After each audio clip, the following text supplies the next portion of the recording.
Harry Hill has been given a mission by the world's top governments to collect the funniest stuff he can find to prove, in the event of an alien invasion, that humans are quite good fun to hang out with. The mission codename, Alien Fun Capsule.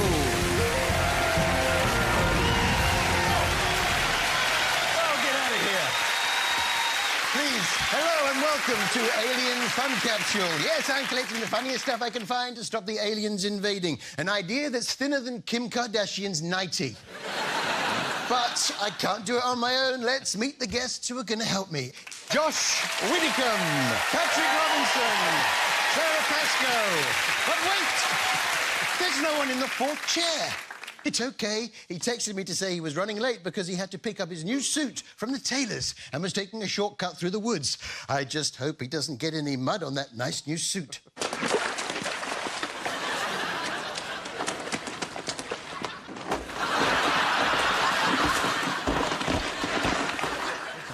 Whoops.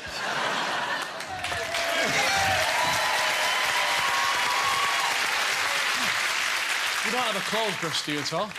It's Emmerdale's finest, Kelvin Fletcher. Come on over. Come on. He's just spreading it around. It's just spreading. I need a bit of vanish on a sponge. I need a bit of vanish on a sponge there, Well, Kelvin. maybe I should take my clothes off and change into something else. Silence! Oh, no, you're not doing that. We've all seen you on Emmerdale, haven't we, ladies and gentlemen?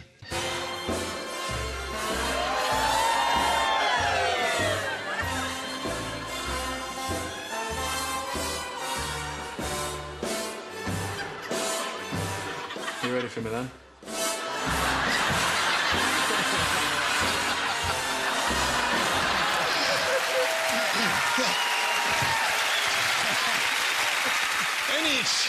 Any excuse to get your kit off. Was that a real body, or were you wearing one of those suits? Now, Patrick Robinson, you're an actor who's played the role of Romeo with the RSC, along with Satan in Macbeth and Antonio in Twelfth Night. But you also played Ash in Casualty for 8 years, didn't you? Yes. I loved you on Casualty, Patrick. Thank you, Harry. You must have had a great time on that show. Fabulous. Did people think you were an actual doctor? Sometimes. Yeah, I get that sometimes. Just saying. Just saying. I loved you on Casualty, Patrick, although I wasn't sure about the storyline that involved a threesome with Charlie. Oh, Ash, this is fantastic. Thanks, mate.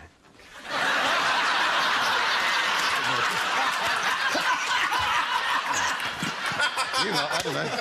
You actors. A bit naughty, especially as you had such a fancy wedding, which included being driven to the ceremony by a baby. It doesn't matter where it is, does it? No, of course it doesn't. Right. Well, welcome to the HMS Registry.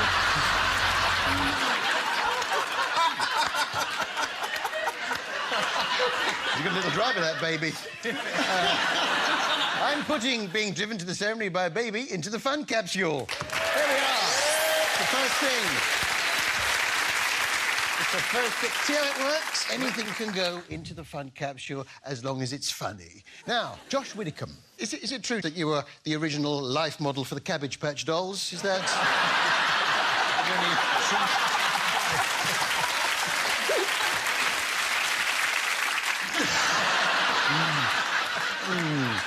Now, you recently appeared on, I'm told, Country File. Yeah, rock and roll. Is that true? Yeah, I was on Country File. I loved the Country File, so I went to Pembrokeshire for 2 days and filmed a thing about my family holidays when I was a child. Yeah, so to be clear, when you say you were on Country File, it was actually a self-contained piece, wasn't it, within Country File? Yeah. Yes, No, I wasn't just set loose on a farm. No. So you didn't actually get to meet any of the Country File team? No, I didn't, no. You didn't, for instance, get to meet Helen Skelton, Adam Henson, Matt Baker, Anita Rani, Ellie Harrison, or, of course, John Craven? No, I didn't, no. No. So it was very much like a self-contained item within Country. Yeah, no, I will admit... No. that I wasn't one of the team, well, per se. Knowing you're such a big fan of Countryfile, I've got a special message for you. No. Hi, Josh. It's John Craven here. And it's good to hear that you're a fan of Countryfile. And it was such a great shame that neither myself nor any of the other presenters actually got to meet you when you appeared on the programme. But as you know, I think that it was going to be a self-contained item of yours, so there was never any chance of us all getting together. But you might be interested to know that I'm a great fan of yours, and in fact, I've even got one of your cabbage patch dolls. You take that? That's amazing! Wow! This is the show where dreams come true. Yeah. Now, in your self-contained piece, you... you visited, as you say, a beach in Wales, and it seemed to bring back an old anxiety. I remember a big controversy when one year they replaced clotted cream with squirty cream on their cream teas, and I now feel genuinely worried thinking about that as to whether it'll be clotted or squirty if we go back now. Oh, grow up, you big baby. Crying out loud. I mean, it's a reasonable anxiety to have when you're 6 years old, but really...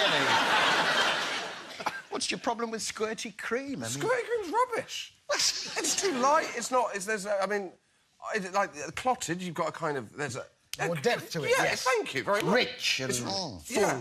You'd agree, would you? I think I prefer squirty cream. Oh, this is a class thing, because I have the opposite way I've got no round. interest in your views on cream, Sarah. Harry, it's your programme. Am I allowed to give my views on cream? Yes, you are. So I think if you've only ever had squirty cream, I think it's a class thing. Then when you get clotted cream, it's like a swamp.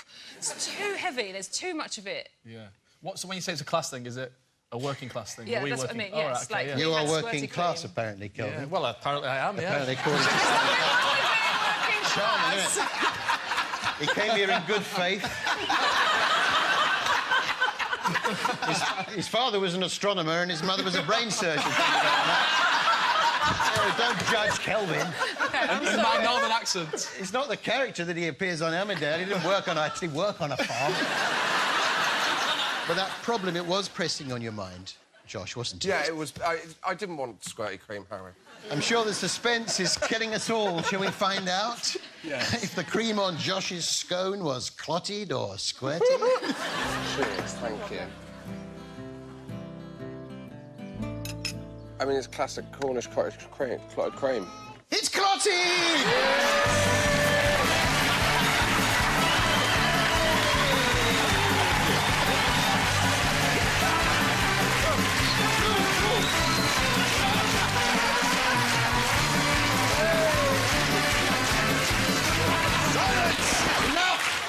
Enough already. I'm putting Josh Widdicombe's self-contained piece on Countryfile into the fun capsule. Very exciting for you. This is the most fun I've ever had on TV. Sarah, you're a vegan, aren't you? I've never heard of that. What is... You've never heard of it? What does that mean? It's vegan? someone who doesn't eat or wear anything that comes from animals. Animals been farmed to create. Kelvin doesn't wear anything that comes from animals, does he? Sorry, let me get this straight. You eat mainly vegetables, but you're allowed to eat small amounts of meat, just small amounts. I know. I can see how you've got there. So it's an entirely plant-based diet, so nothing that comes from animals. Even something small like a bird, you'll be able to, eat like a wren or a chaffinch, something small. Now, I wonder what it would be like to look into your mind. Vegetable. Vegetable. Vegetable. Vegetable. Vegetable. Vegetable. Vegetable. Vegetable. A bit like that, I suppose. A weird clip from a kid's yoga video. Time for a round. Yes, we probably should have one, although we've managed so far without one. Don't know what those other things were. Items. It's important to have format points just in case we try and sell it abroad, you know. Yeah.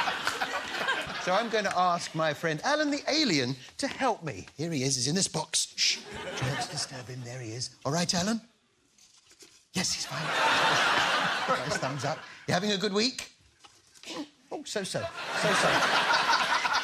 This week, we're going to play stone, paper, scissors to choose the subject of the round, OK? If Alan wins, he chooses. If I win, stone, paper, scissors, I choose. All right, so ready, Alan? Stone, paper, scissors. I win! Best of three. There isn't time. High five. Down low. Chinese burn. Chinese burn. So I'm saying... It's for the kids, all right? It's for the kids. I'm saying the subject of this round is a man who hits himself over the head with a tray while singing Mule Train. Mule train, down the mountain chain. Soon they're gonna reach the top. Clopping along. There's a plaque toward the back of a top for a cowboy way out in Arizona. Mule train. And if that's not entertainment, I don't know what is. Anyone seen this guy before? No. Yes. You have, Patrick, yeah? Oh, on, you know... You looked after him in Casualty, didn't you?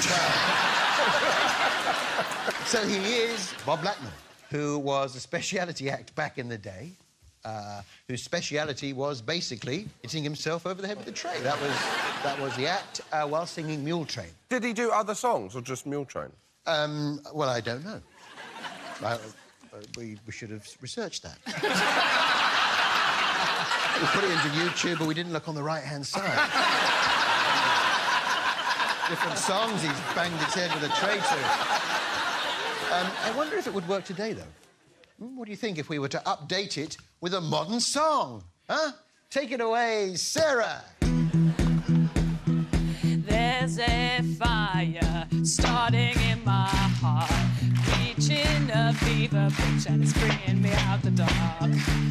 Harder. The scars of love, they keep me restless. I can't help feeling we could have had it all. Now you, Kelvin.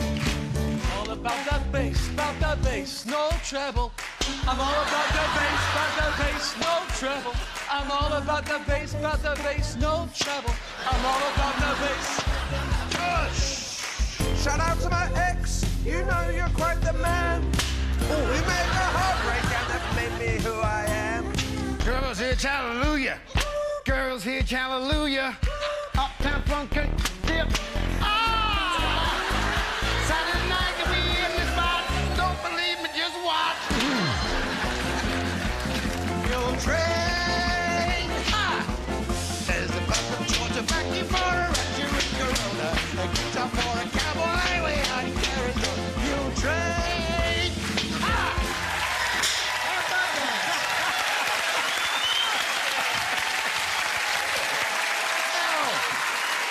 Bob Blackman and Mule Train are going straight into the fun capsule.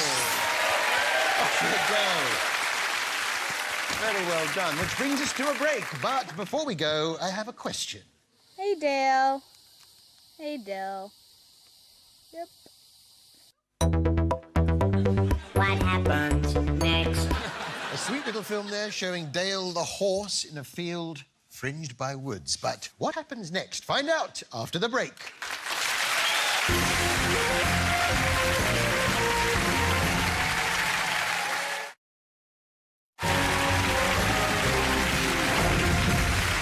Welcome back to Alien Fun Capsule, where I'm joined by Josh Widdicombe, Patrick Robinson, Sara Pascoe and Kelvin Fletcher. Now, before the break, I showed you a clip and asked a question. Hey, Dale. Hey, Dale. Yep. What happens next? Any ideas? You can't see the back of Dale. Is he a pantomime horse? Let's find out. Hey, Dale. Yep.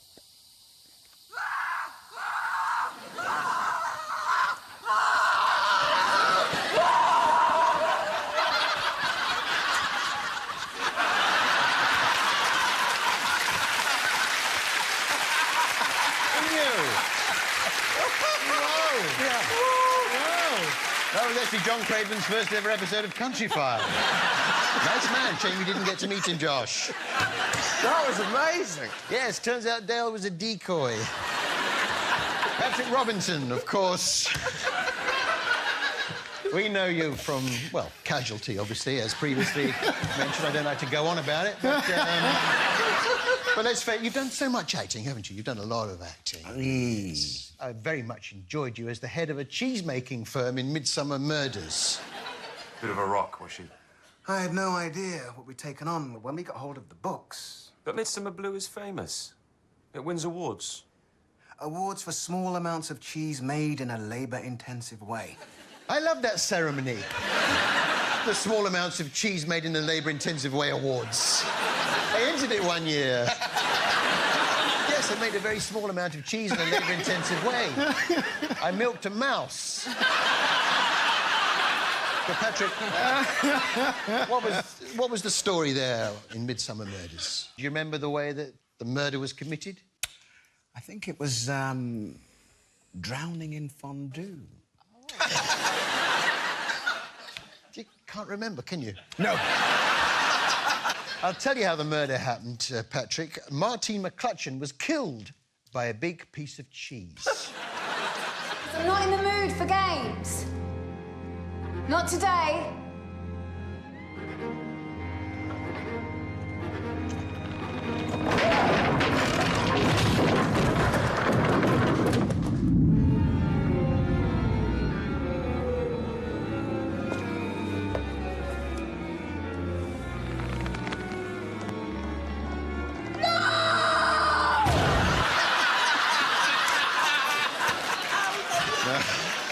Now that's acting.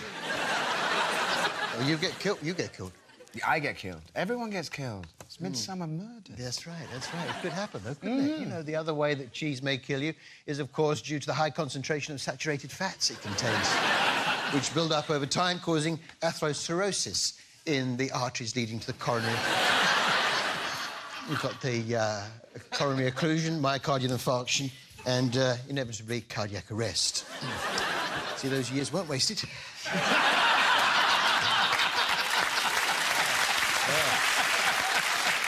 I'm not just a 52-year-old man banging my head with a tray for entertainment.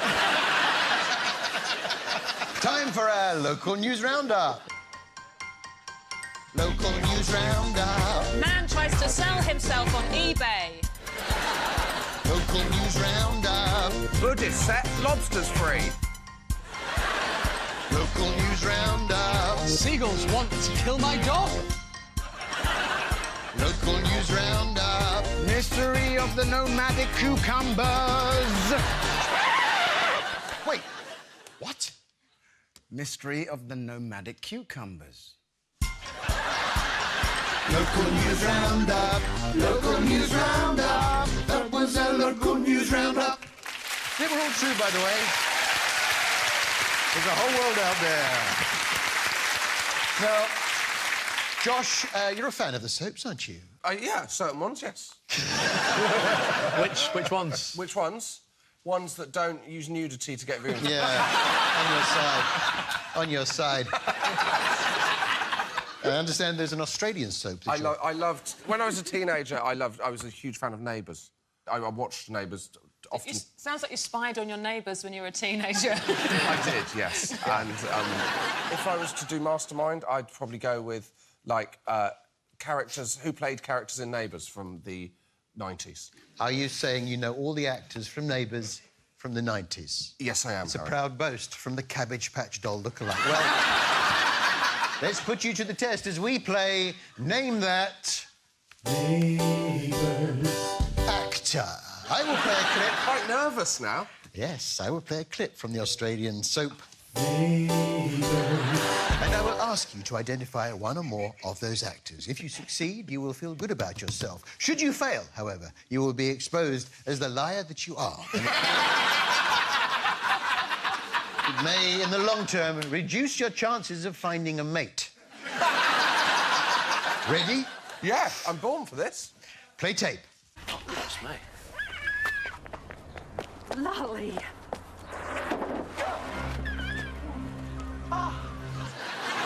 Name the actor.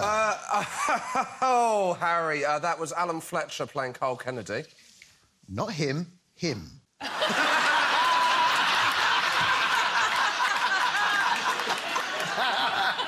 Hey, maybe a dog, but he's under contract by the soap. And therefore qualifies as a actor.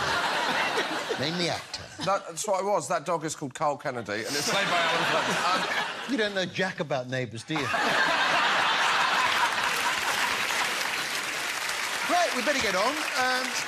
Before we sign off, Sarah, your dad was pretty well known, wasn't he? Yeah, he was in a band in the 70s called Flintlock. Well, let's see him in action. Sooner or later, you're gonna want me. You're gonna want me. Sooner or later, you're gonna be my girl. Yeah, you know, Sarah, you look a lot like him. Do you think so? Yeah, I wonder if you sound like him too. Sooner or later,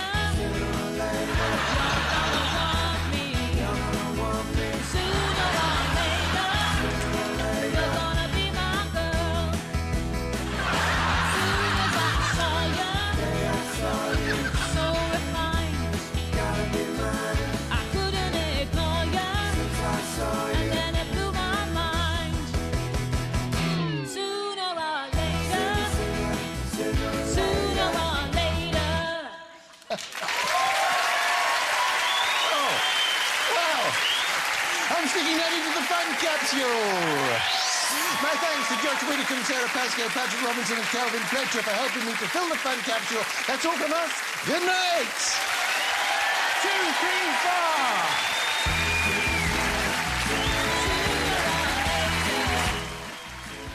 4. The Geordie duo are back this weekend. Make sure you're with us for Ant and Dec's Saturday Night Takeaway at 7. But next tonight on ITV, it's straight in at the deep end for a young Jane Tennyson in our brand new drama, Prime Suspect, 1973.